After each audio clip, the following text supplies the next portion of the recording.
Welcome into the block. I'm your host, Emily Proud, and joining us as always is the man with all the knowledge, Carl Reed. And today, former Clemson running back Darien Rencher is our special guest, and it's a good thing he's here because we have a loaded show today. But you know what, guys?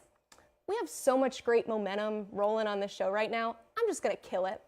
Oh, wait, no, that's what Scott Frost did on Saturday. After going up 11 points in the third quarter, he decided to attempt an onside kick. It was unsuccessful, and so was Nebraska for the rest of the game. They didn't score a single point after that, opening the door for Northwestern to come back and win it. Frost, now 5-21 in one-score games. So, Carl, is an already toasty seat for Frost now scorching? Well, you got to win. You know, if the onside kick works, this is the decisions you make as a coach, then we're having a different conversation probably today. But it didn't work. And that's the way that this business is. I do think that we are very premature right now to be calling for Scott Frost's head after week one. He has a long season. He could still possibly run off 7, 8, or 9 wins with the schedule he has, Darren and Emily. And I'm not sure that he won't do that. But they got some focusing they got to do here at Nebraska because the seat is warm and people in Lincoln, Nebraska are fed up. Darien, what do you think about all this? Yeah, like he said, it's a lot of ifs in college football. I think the biggest if is if he can get to a winning season. You look at the past couple of years, last 5 seasons, no winning season. They haven't been to a bowl game in 5 years. And so he was the golden child to come in and take that job, former quarterback, led him to a national title, to come in and do the job that everybody expects of him with as much pride they have there in Lincoln. But the seat is hot because they want to at least, I mean, they say they want to compete for national championships, but to me, they want to just have some bragging rights. Can we beat somebody? Can we compete? Can we stay in the mix? Can we get top recruits? And right now, it's not looking great. And I think a date we should all circle for Scott Frost is October 1st. That's the day his buyout goes from $15 million to $7.5 million. And so, and right before that, October 1st week, they play Oklahoma. And to me, if they can get a big marquee win, they're 0-14 underneath Frost against ranked opponents. Big time games. They can get a big win against Oklahoma. I think that could secure his job. Yeah, and Frost, as much as he denies it all publicly, is, maybe not watching our show, but is more than likely aware of the heat surrounding him. But he said this after the game, quote, "I think our offensive staff has to learn you've got to be a little more creative in this league." Darien, I'll send it back to you. What do you think when you hear the head coach essentially throw his offensive staff under the bus after the game? Yeah, I think just being in the locker room as a head coach, you have to take responsibility. It comes with the territory. It comes with the seat that you sit in. You get a lot of praise. It may not be just for you, for the entire staff. You take that too. But as far as criticism goes, you take the responsibility and you kind of leave it to the locker room and to the inside family to handle those, to make a comment like that to me.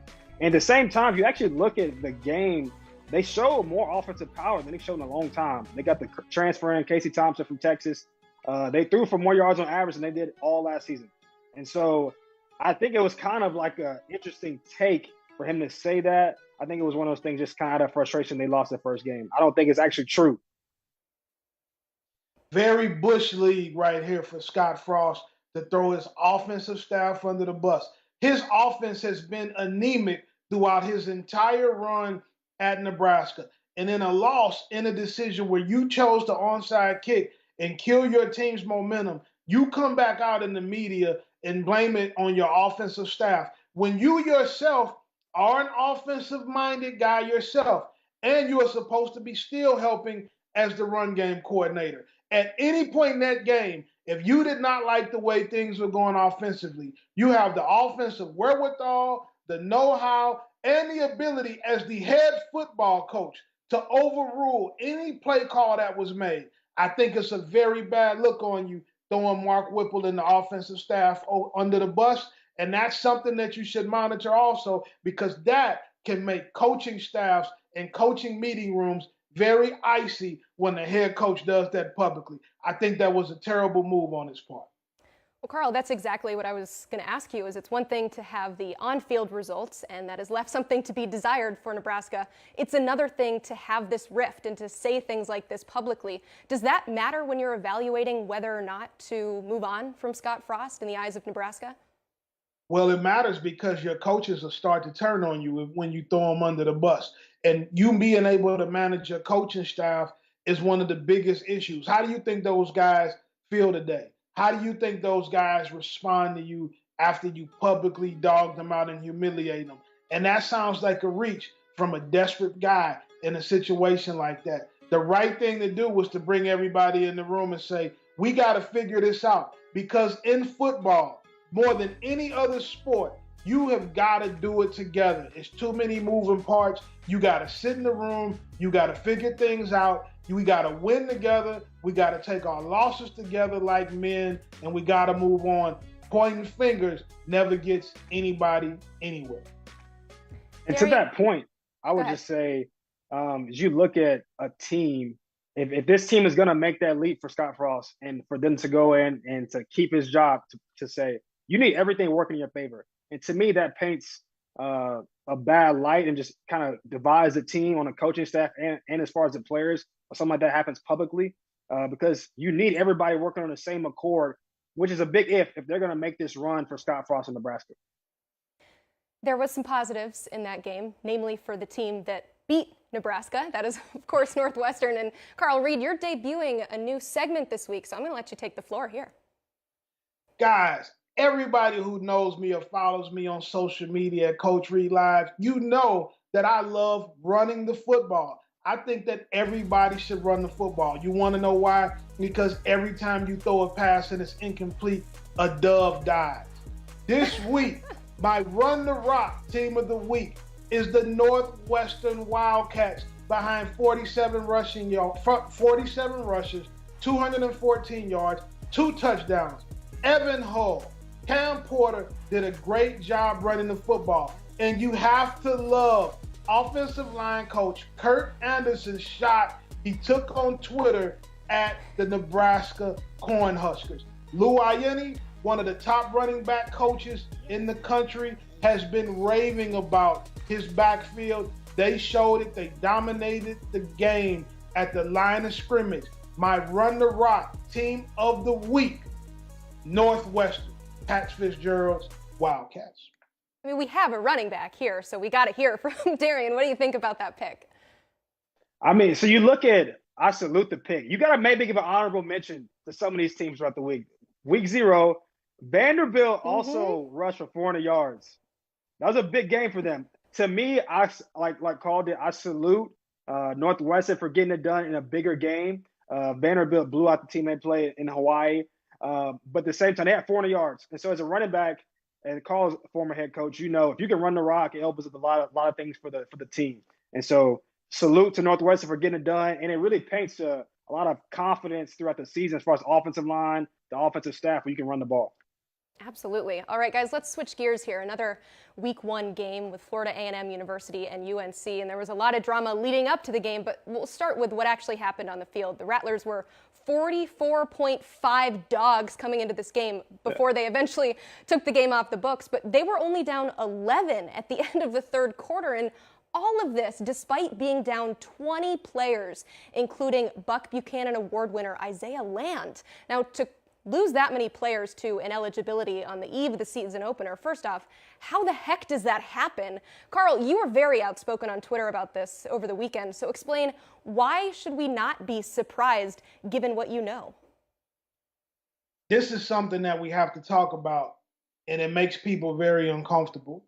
As a high school coach, I had a lot of big-time prospects, and I would always get asked or requested to send our best players to HBCU programs, to give your SWAC and your MEAC schools and the CIAA an opportunity to recruit the best players in the country. But if you want to do that, we can't have issues like this. We can't have 20 guys ineligible. And I've been in situations over the years where guys get to campus and they find out that they're ineligible, even though they're full qualifiers. Something has not went right in compliance. HBCUs are grossly understaffed. You're talking about most of the time, one compliance director for an entire athletic department. There is no way that you should have 20 plus ineligible players. And this gets brought to light because the amount of players it was and because Isaiah Land is a big time prospect. But this happens all the time. I've had other guys go to HBCUs coming out of JUCO, full qualifiers coming out of JUCO. They get to campus and the compliance director is telling them that they can't play once they arrive on campus. It messes with their scholarships. It messes with their life. And this is really unacceptable. And you need answers from the president. You need answers from the athletic director. FAMU does not currently have an athletic director in place, which adds to the issue. But if you want the best players in the country to consider going to HBCUs, then you have got to clean this up. This is unacceptable. When you have guys that have passed classes, when people look at this, they think that all of these kids failed classes. But several of these kids took classes, passed them, they weren't the right classes, or they're not where they're supposed to be in terms of percentage towards graduation, and they're sitting them and they're ineligible, and it's no excuse for it, and we can't stand for it and allow it to happen. And if you're a recruit right now, you have to consider this when you're looking at schools and evaluating where you want to go. And they have to take this into consideration, and there has to be definite accountability from the people in charge here. Yeah, Darien, as a former student athlete, you understand the difficulties of making sure that you're eligible. You can be a full-time student, good to go with the university, but the NCAA has completely different rules, and that's why you have so much support staff helping you out. They're the ones that know the rules. They're the ones that help you with that academic guidance. From your perspective, how crucial is it to have a full staff of people working to help these student athletes? Because there's nearly 400 student athletes at most of these schools.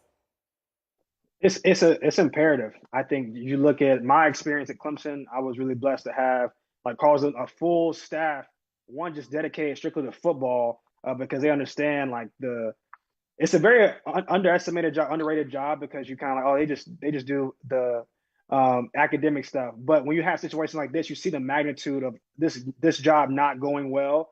And at Clemson and at bigger schools, you have so much resource to really make sure kids are taking the right classes, you're on track, you're getting weekly updates, you're getting who's not going to class, who's taking the right classes. There's so many things set in place to where things like this don't happen.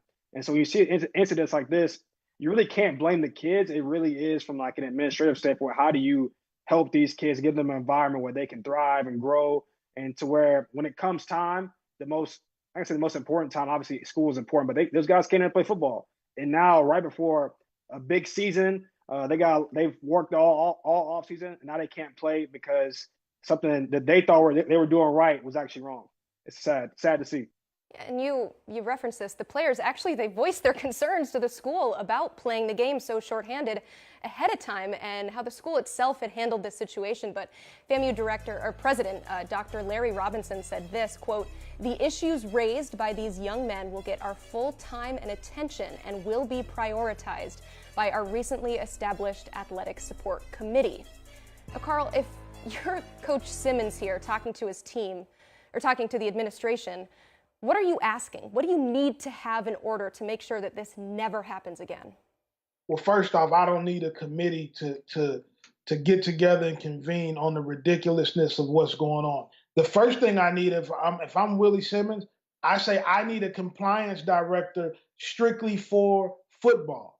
I need somebody that deals only with football because that's the largest sport with the most numbers. And I need my compliance director to not take the summers off and show up a week or two before school or preseason starts to try to get all of these guys passed through the system and get them eligible.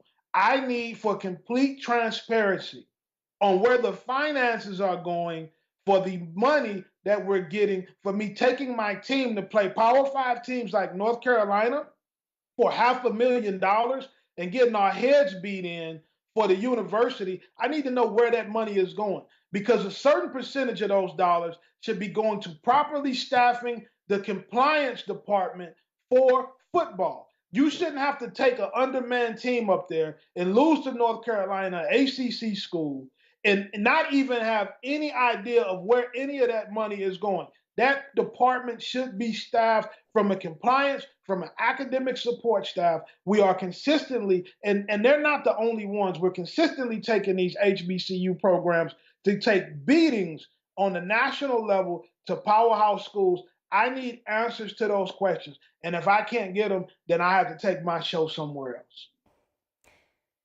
Darien, I want to ask you about playing HBCU schools from a Power 5 perspective. I know you guys have differing opinions on this. What is the advantage for a student athlete at an HBCU to go and play a school like where you played at Clemson? Right. If you look at their season, and a lot of these guys still have professional aspirations, this is their Super Bowl, their national championship, whatever they get to play a Power 5 team. And you look at a lot of guys that I played against in my time at Clemson, or just different guys I've seen the past couple of years. A lot of times when these guys are drafted, because you look at the draft and look at the NFL, they're trying to do a better job. A lot of HBCU kids do not get the exposure that they would like.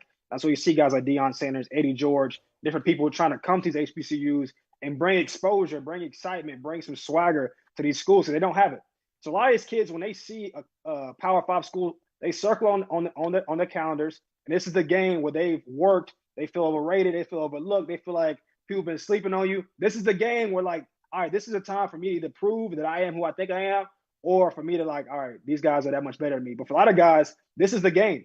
And you see when they get drafted, the first couple clips will be from a Power 5 game that they made plays in. And so to me, I hear the side of, like, all right, is it worth going getting your head beat in? But to me, it could be a moral victory for a program like a school like FAMU goes to UNC and holds their own. They didn't win the game, but they hold their own. And to them, that gives them so much confidence going back to where they're from and to their conference to, like, if we can play with them, we can play with anybody. So to me, there's a lot of benefit to those schools playing, along with the financial support they get from wanting to play a Power 5 school. HBCU schools, Darien, should never be playing Power 5 schools. South Carolina State should never, ever, ever be playing a game against Clemson. They're understaffed. They don't have enough scholarship players. They don't have any resources. They don't have the weight room resources. They don't have the nutrition table resources. You are taking a group of kids and you are making them tackling fodder for big-time programs and tune-up games, and the only benefit for people is they love to see the marching band from the HBCU come out and put on a show. It has no value for 99% of the players on the football team. You cannot sacrifice 100 guys because one dude on the team has a chance to play in the NFL. I think that it's dangerous. You can look at a program like Alcorn State, who had to cancel games a year ago because they didn't even have athletic trainers. Florida State played Savannah State. One of the kids from Savannah State had a major injury in that game. There should never be a time when these guys are sacrificed, but they're having to sacrifice their bodies because those guys are paying, they're getting the money. So they're being forced to have to get the big check that you get to help out with the cost at the rest of the school. Look, I hear what you're saying. I do. But from a player perspective, if I went to any HBCUs, HBCU comes with a lot of confidence and swagger. I don't think they just going to willingly back down and say we some sacrifices. I personally don't think that. From friends I know that play HBCUs, when they see a Power 5 team, this is their moment. And I guess from a higher level perspective, I could get the thought of, like, are we doing what's best for the kids? But I feel like these kids, they signing up for it. This is what they work for. And they feel like because they didn't get picked up or looked up by a big Power 5 school, this is their moment to prove themselves. Now, whether they're up for the task or not, like you said, that's another conversation. But at the same time, I think it's worth the opportunity for those guys to get to play in those big time games because they don't get the exposure they deserve on a regular week in and week out basis. Carl, how do they make up the money? That fought Mike Tyson that wish they hadn't. Carl, I got to ask you, how do these athletic departments make up the money to get the full staff that they need if they're not playing against these Power 5 opponents? They have to do an aggressive job fundraising like most other universities do. And they need to go to their alumni. If I go on social media today and people will be tagging me and DMing me, when I said something about FAMU on Friday, I have 7 people that are FAMU graduates that I went to high school with. They start inboxing me immediately. I know a lot of millionaires who went to these HBCUs. They all have prominent alums. you need to go see them and you need to raise money and you need to ask for funding. You have not because you ask not. You have to go out there and you have to beat the pavement and you have to put on fundraising things to get the money. That's one of the biggest jobs of an athletic director, is to raise money. And all of these schools have rich, proud, successful alums who will help their universities if they are asked. But you have to ask. But what we have done is we said, no, I'm going to take the football team to Alabama, and I want to let Nick Saban and his guys roll all over the top of us. I'm going to let Darien run for 300 yards against South Carolina State with Clemson, right?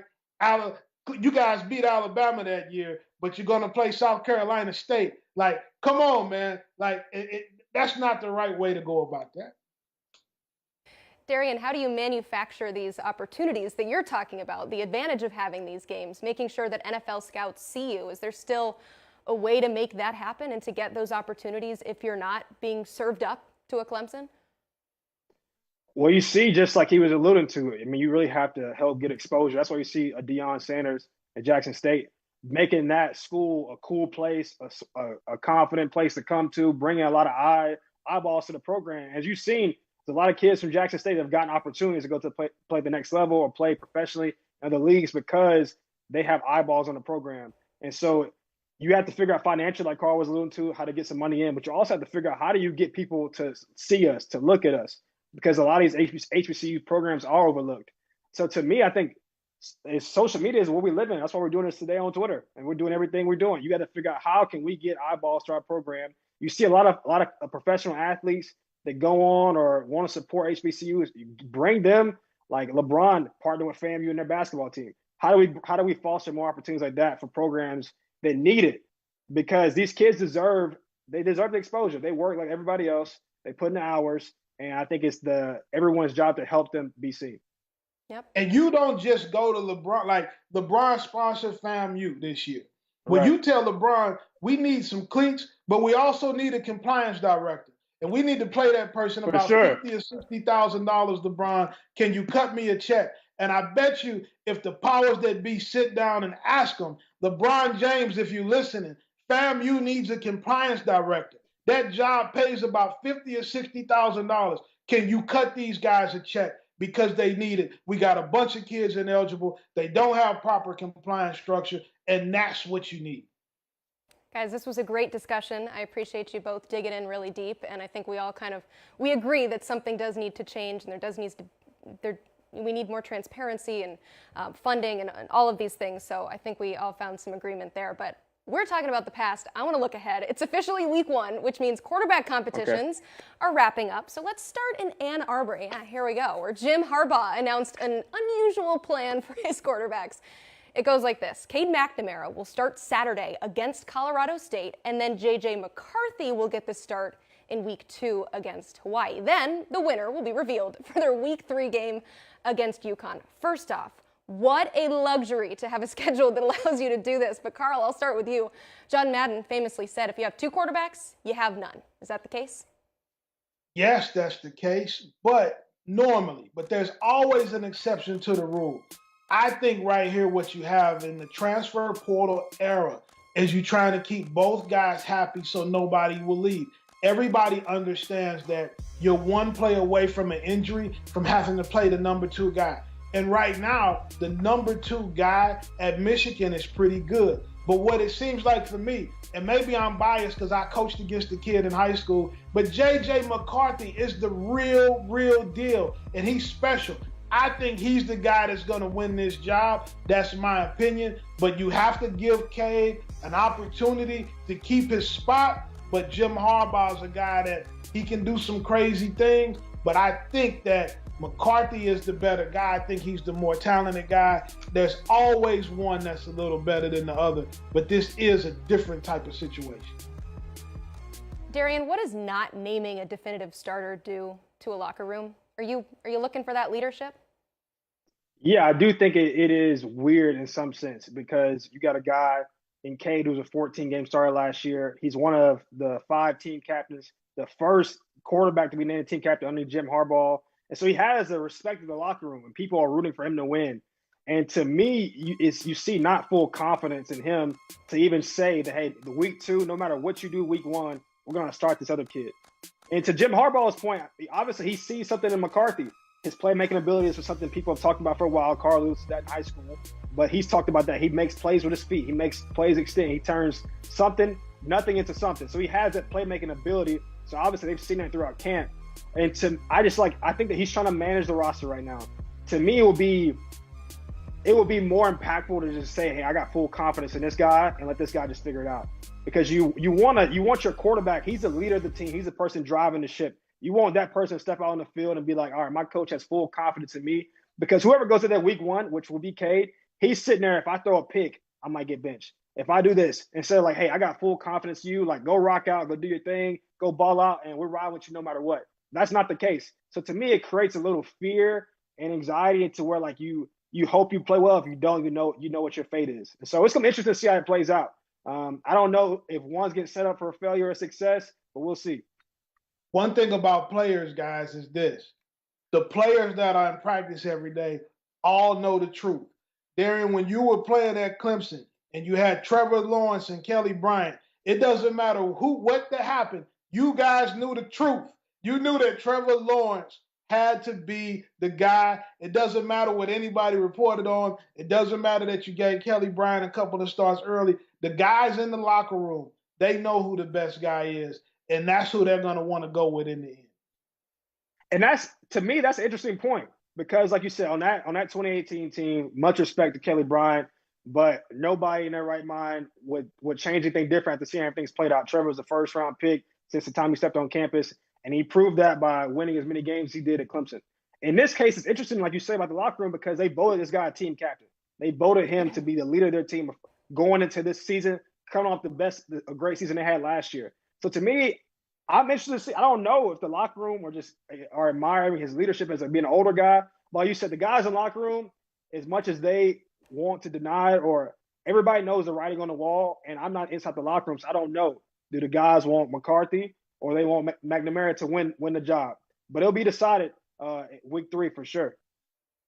What I'm hearing is that you guys are comparing J.J. McCarthy to Trevor Lawrence, which I think I we am should not clip doing that. Look. Oh, just the situation. Okay. Yes. That's what we're not going to do. Okay. We're not going to do that. Well, he's probably going to look a little bit like Trevor Lawrence going up against that Hawaii defense that gave up 600 yards to Vanderbilt. That's definitely going to be tough. Moving down south, Texas A&M went the more traditional route, naming one starter. What a concept. Haynes King. Darien, what are the Aggies getting in Haynes King? Well, he got hurt after week 2 last year. So, I mean, he was the starter going to last year. He's Jimbo's guy. I think you get him healthy. And obviously, they want to compete for SEC title. They want to be in the playoffs. They want to be in that running. I think you get him back, and he's a guy who's already earned respect to his teammates. So I feel like, to me, a lot easier decision than maybe the one in Michigan right now. And as you look at the reports, he's been the most consistent guy in practice. He's making the plays. He's making the throws. And so, to me, this was more of a no-brainer instead of like a real, true quarterback competition. He was already the guy. It was his job that he didn't lose. It just got taken away from him last year. He would have been the guy last year. So I feel like it's only fitting to see him be named the QB1 going into the season. Darien, you hit it on the head right there. He's Jimbo's guy. Jimbo has a real complicated, complex offense, and this guy seems to have mastered it. He was the starter a year ago. I don't know if this was a quarterback competition as much as it was just Jimbo waiting on the right time. He felt like to announce his guy. He's going to have a great receiver, freshman Evan Stewart, to throw the ball to. This is going to be an exciting time. Haynes King was one of the top quarterback prospects in the country. Jimbo is going to turn him loose this year. Texas A&M has national championship aspirations. We're going to see what they do this year in the SEC West. I like it. Well, speaking of A&M, the guy that took over for Haynes King when he was injured, Zach Calzada, transferred to Auburn, and some thought that he might be a shoo-in to win that job, but no. Brian Harsin opts for TJ Finley. Did that surprise you at all, Carl? No, it didn't surprise me at all. And what a lot of guys have to learn about the transfer portal is you can be somewhere and not win the job, and then you go somewhere else and you don't win the job. Then reality has to set in that you might not be the guy for that job. TJ Finley is a guy that came in to Auburn from LSU. He's big, he's strong. Brian Harsin has to get it going. So Brian Harsin's job is on the line. We all know that based on what happened this offseason and what was going on last year. He thinks that this is the guy to get him to the program that he needs to be able to keep his job. There's no surprise here for me that TJ Finley started, and hopefully he can get it going for Auburn down there.